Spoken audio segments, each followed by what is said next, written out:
and welcome to Great British Ghosts. Today I'm in London, which certainly has more than its fair share of hauntings.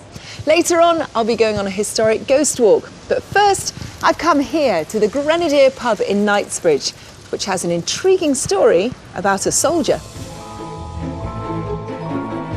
The Grenadier is a tiny pub tucked away in the cobbled streets of Belgravia, which has a colourful history. It was once used as the officers' mess of a nearby army barracks and is said to be haunted by the ghost of a young officer who met a sticky end in its cellars. London historian Richard Jones agreed to show me around. So this is one of London's most hidden, historic and haunted pubs.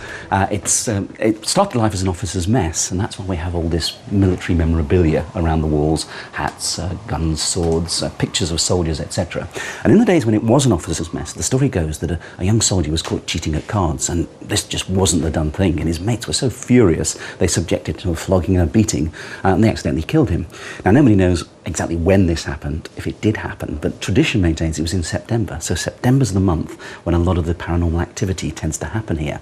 And just over at the bar here, there was a very bizarre happening in the 1970s when a police detective was standing at the bar and he sensed someone standing next to him and looked around and he could see cigarette smoke, but there was nobody next to him, no cigarette at all. So he reached out in the direction of the smoke and suddenly screamed out and pulled his fingers back, having burnt his fingers on an apparently invisible cigarette. So how do you explain that paranormally? We can't. It's just one of the bizarre things that happens in this haunted pub. And something even more bizarre happened here in the 1980s.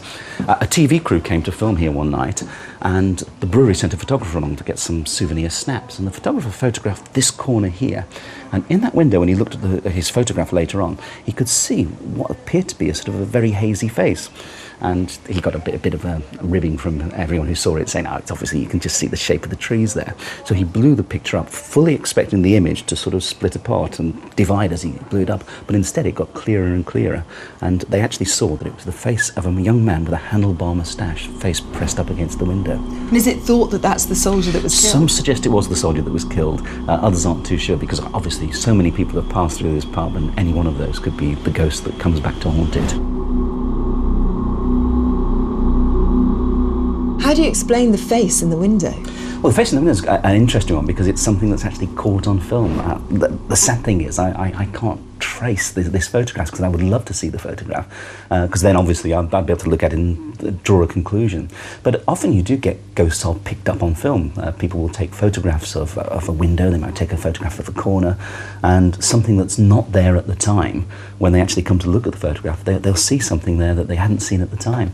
So I think it's to do with the fact that everyone was concentrating on other aspects of the pub, and looking at the window wasn't really high on their agenda, and it's only when he'd taken the photograph, gone away, and then looked at the photograph closely that he actually saw the face. You get a lot of hauntings up here in the bar itself, so a lot of customers experience it, but of course there's places then the staff can go, and that's a very haunted place as well, and that's the cellar just over here. The cellar's always haunted, isn't it? It's always a haunted cellar, but this one's particularly haunted. It is amazing, Richard, isn't it, just how many pub cellars are haunted? Oh, very much so. It's there's always something in the cellar in a pub, or someone. There are lots of stories about things happening to people. People in the cellar having sort of a closed tug. They've felt people shoving them in the back. Things get moved around. In fact, an old landlord who was here was so wary of the ghosts that he actually had a crucifix that he placed in the cellar, and that was there for the entire period of his tenure. It's actually not too bad, this cellar, is it? It's not too bad. It's very low. Yes, it is low, but it's not one of those really dark, horrible places. Not oppressive. It's not oppressive, but it's a fantastic little location, because lots of sort of strange things happen down here. And folklore maintains that there's actually a tunnel here that goes from the Grenadier and goes to Apsley House, number 1 London, which was the home or the house of the Duke of Wellington, and he could use the tunnel supposedly to get back and forth in privacy without having to go through the London mob or having to tread in all the filth that scattered the streets in his day. So the Duke of Wellington could just walk through the tunnel and come here for his pint of beer? folklore maintains, yeah, he could just come out, have a drink, sit at the bar, and then make his way back, no matter how sozzled, back to That's his house. so cool. And what ghosts have been seen down here, or paranormal things? Down here, it's not so much ghosts are sighted as ghosts are experienced. Strange smells is a popular one. People get a sort of a nauseous smell in the air. People working away down here have been pushed. People have had their clothing tugged. People have felt someone standing behind them and been certain there's someone behind them, but when they look round, there's nobody there. So it's a place more where you experience or sense things than see things. Richard, why do you think it is that cellars are often haunted? Is it because they're a safe place for ghosts and spirits to stay? I think it's a lot to do with the fact that the atmosphere of the cellar, it's conducive to a good haunting. And also, if you actually look at the walls here as well, these thick walls, and who's to say what memories are trapped within these walls? And if we believe in the stone tape theory, then those memories sometimes come out of the walls, people pick up on them, and they'll see scenes played out before them that were laid down many years or even centuries ago. There's a theory that ghosts are sort of emotions. It's called the stone tape theory, that ghosts can be emotions that are left behind. And of course, we tend to associate ghosts with fearsome, horrible acts, murders and beatings to death. But of course, a lot of ghosts are happy ghosts. They don't necessarily have to be miserable. And if you've actually enjoyed yourself somewhere and you've then gone off to the trauma of war or something, then perhaps your thoughts would turn back to your last night. Maybe they'd spent a last night here. Maybe they'd had their last happy time here. And it's that brings them back time and again. While we were filming in the cellar, a strange thing happened. A spare light bulb fell off the shelf and onto one of the tabletops. I've been working here 3 years. I've never experienced anything supernatural or anything to do with ghosts until today. As soon as you guys came down, I've had this little item stored up in this little cubby hole there, so it was a dead one, ceased to function. And I was keeping it for measurement purposes when I would buy some new ones. 3 minutes after you lot went upstairs, it drops on the floor. That one surprised me. It's been there at least 3 weeks and it's never moved. Although the current landlord is a self-confessed skeptic when it comes to ghosts, he did have a weird experience. Well, I've only been here a short while and I've had one strange experience, and that was in the cellar. I was downstairs counting the stock, and while I was down there, I felt my shirt being tugged. So I don't really believe in ghosts anyway. I turned round and there was nobody there, and I just ignored it. I thought it might have been a bit of static or something, or my shirt got caught on something. Anyway, it happened again, and I turned round and I actually saw my shirt moving like this. And that was really weird, but anyway, I thought it might have been somebody playing a joke or a trick or something like that, and I called for Pete, who's the old cellar boy, and he came down the stairs and said, "What?" So I just said, "Somebody's pulling my shirt," and he just laughed and said, "It's probably the ghost," and walked away. And that's my only experience here at the moment, but I've only been here for a few months, so who knows. As far as ghost stories go and hauntings go, pubs are great places to tell stories. People sit round and they swap stories. And so you've got landlords who come here, they'll have a ghostly experience, or a customer will have a ghostly experience, and then they'll pass it on to someone else. And of course, we've got the oral tradition is kept so alive and so vibrant in the haunted pubs of London.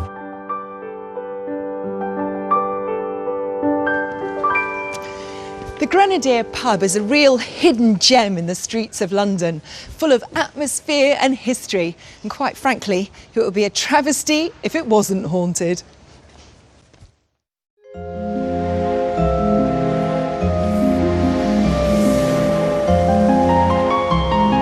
With such a rich history, the City of London is a fantastic place for ghosts and ghost stories. And one of the best ways to hear about them is to go on a historic ghost walk. Thousands of tourists go on ghost tours around London every month. And judging from the reviews he's had, one of the most popular is led by London historian Richard Jones. He's been doing it for over 20 years and has written several best-selling books on the subject. So when it comes to London hauntings, he's definitely the man to follow. So this is Smithfield Meat Market, and this is Europe's largest market. It dates back to 1868, and it still is a working market. It starts work at midnight, finishes 8 in the morning, and it's slap bang in the middle of one of the places, historically speaking, one of the most gruesome parts of London. And around here is where it all happened.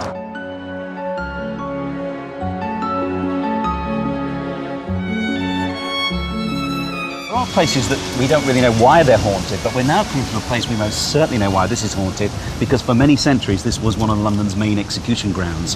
And one of the most gruesome forms of execution in the Middle Ages was that of being hanged, drawn and quartered.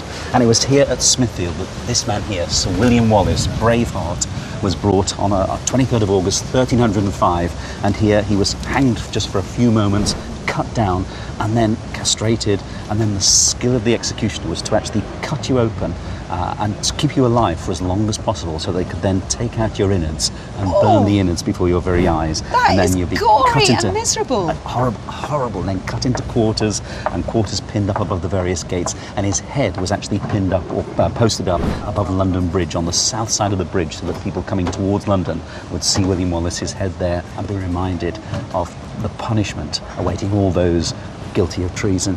So it's really no wonder, with all the executions going on around here, this is a most really haunted spot. And people who work here till the early hours of the morning said that from time to time they hear anguished and agonised screams carried on the breezes, and they smell, sometimes because people were burnt alive here, so they smell a smell not unlike the smell of burning flesh.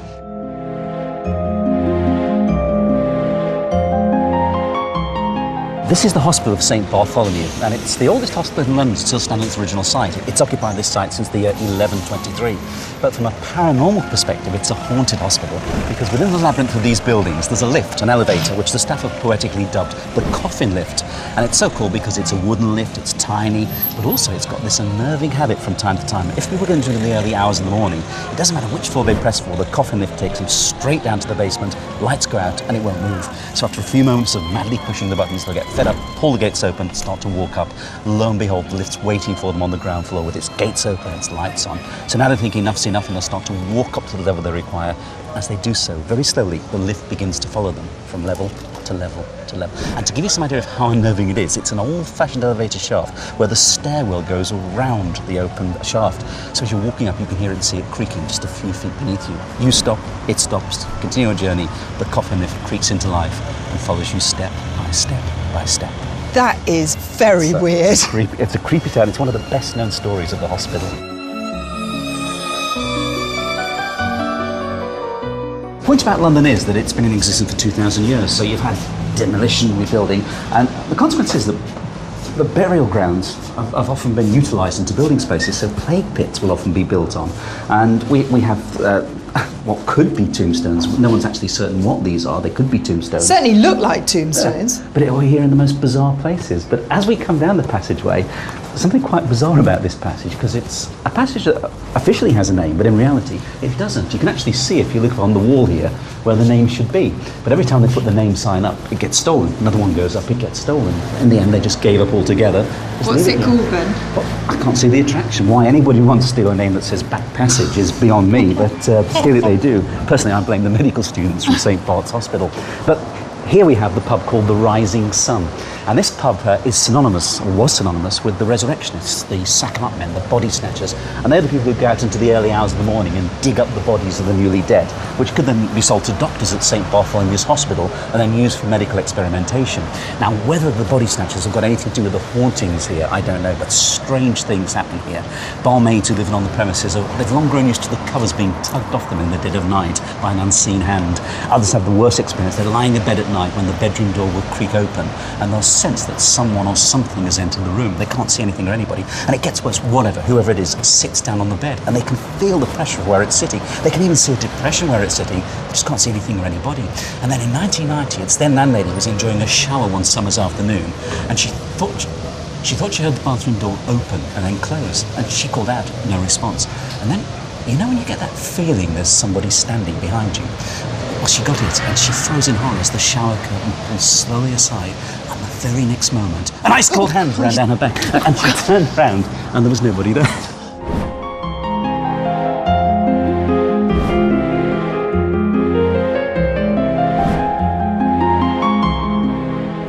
Now, Now we come to this building here on the other side of the road, and this is the oldest parish church in London. It's the Priory Church of St Bartholomew the Great, and it dates back to the year 1123. It was founded by a monk named Rahir, and Rahir now lies buried inside the church. And in the 1860s, they decided to open up his tomb and see how he was getting on. And they discovered his body was perfectly preserved, even down to his garments being intact, right down to 2 leather sandals on his feet. So they closed up the tomb and away they went. And a few days later, one of the officers of the church fell sick, and on his sickbed confessed that when the tomb was opened, he had stolen one of Rahir's sandals, gave it back, he got better, but it never went back inside the tomb. And from that day on, Rahir has haunted the church.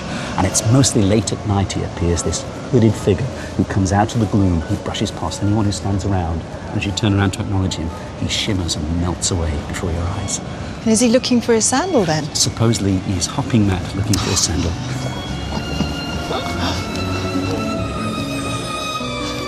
Hopping mad. Did you just make that up, or is that a regular one? Spur of the moment, that came to me. I'd like to introduce you to Mr. Butterworth. There's an interesting ceremony around this tomb that goes back several hundred years.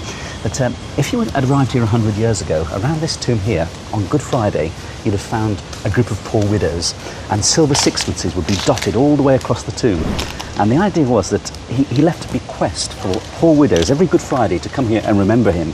And so they would take a silver sixpence, and then they would turn and they would take a hot cross bun each and make their way off. And that ceremony was a really popular ceremony.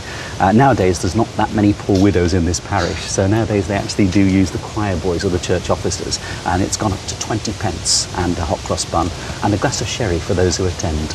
And why did he do that? Nobody knows for certain the origins of the custom.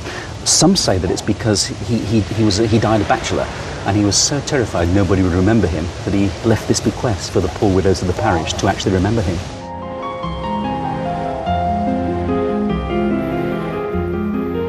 So here we are in Cock Lane, and it's in Cock Lane in the 18th century that what many people consider to be London's most famous ghost story ever occurred.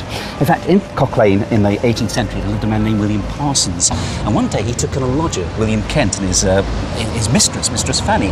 And Mistress Fanny had been the sister of William Kent's wife, but they moved into the Parsons household. And then a few weeks later, William Kent went away on business, and Mistress Fanny was so afraid to spend the night alone. She took him to bed with her William Parsons' 11-year-old daughter Elizabeth, and that's when it started, because she was woken in the dead of night by these noises coming around the wainscoting, and she lay there terrified, and she heard this scratch, scratch, scratch, and this bang, bang, bang, and it absolutely terrified her. And so the consequence was that when William Kent came back from the business trip, his mistress was on the verge of a breakdown, so they moved out, and a few weeks later Mistress Fanny died and was buried in the crypt of St. John's. And that's when the noises started again. So Parsons began charging people to go into the house and listen, and all these scratching noises seemed to centre on his 11-year-old daughter Elizabeth, so she became something of a local star or local celebrity. But then Dr. Johnson stepped in and exposed the whole thing as a hoax. He got a midwife to reach up the girls' dresses, and she found 2 rough wooden boards strapped onto the girls' legs. And it had just been a complete hoax. For the knocking noises, she was knocking her knees together, scratching noises, she was scratching her legs together. And Parsons ended up 2 years hard labour for fraud. But in fact, the ghost was then assigned to the pages of London history under the absolutely wonderful name of Scratching Fanny of Cock Lane. That is a fantastic story, but I must say I'm recovering from a heart attack myself. There you have it. There's a hospital over here.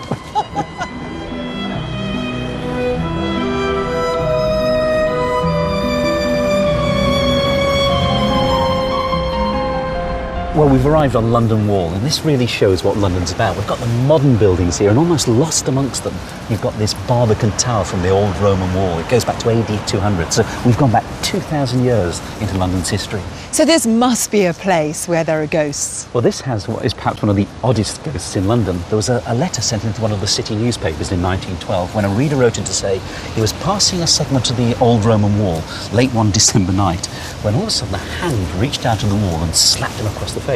And he spun round, and as he did so, he saw a tall, dark figure striding towards the wall. And as he watched in amazement, it just melted into the stonework. And that was it. He was out of there that night. But the next day he came back, determined to find a natural explanation for his experience, but he couldn't. And he came to the conclusion he'd been assaulted by a ghost. And has that ever happened since? No, the only thing that's ever happened is on the walks I do, several people have taken photographs of the segment of the wall, and they've actually had a face on the wall has appeared. But this really is a historic pub, because just over here is the Church of St. Giles Cripplegate. And this was the scene of a very bizarre 19th century tale when a lady who lived in the parish died, and her husband went to the church and he asked could she be buried in the crypt in her wedding dress with the wedding ring upon her finger. And it was a perfectly reasonable request, so the church allowed it, and she was laid to rest in the crypt. But the church warden had noticed the wedding ring, and that night at midnight he and his wife came back to the church and they prized open the tomb and they tried to take the ring from her finger, and it just wouldn't move. So they took out a pocket knife and began to slice into the flesh, and then made the discovery she wasn't dead. She was suffering from narcolepsy. So she came back to life. They ran away. She staggered out to the coffin and she picked up their discarded lantern, and holding it before her she came walking home through the streets.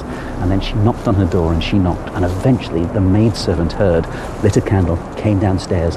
She opened the door and screamed out at the top of her voice, seeing her mistress there in the doorway. And she went racing to the master, saying to him, "Wake up, wake up!" And he said, "What is it?" She said, "You'll never guess who's downstairs. Your wife's come back from beyond the grave to take us with her." And he went down, he found her perfectly alive.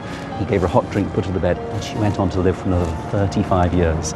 And when she finally died, she was buried back in the crypt and given the nickname the Cripplegate Ghost. That's like a living ghost, isn't Well, it? exactly right. Oh, my heart is definitely weaker after this tour.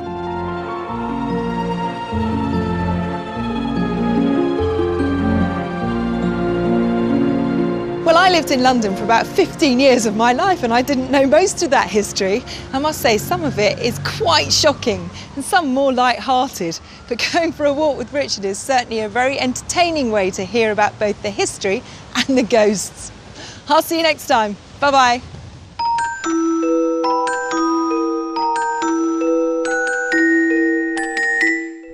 Next Friday, Martin Shaw is the detective coming to terms with the brave new world of 60s Britain and a shocking case of long-buried abuse. Inspector George Gently is new at 9, but next, El Alamein, the soldier's story.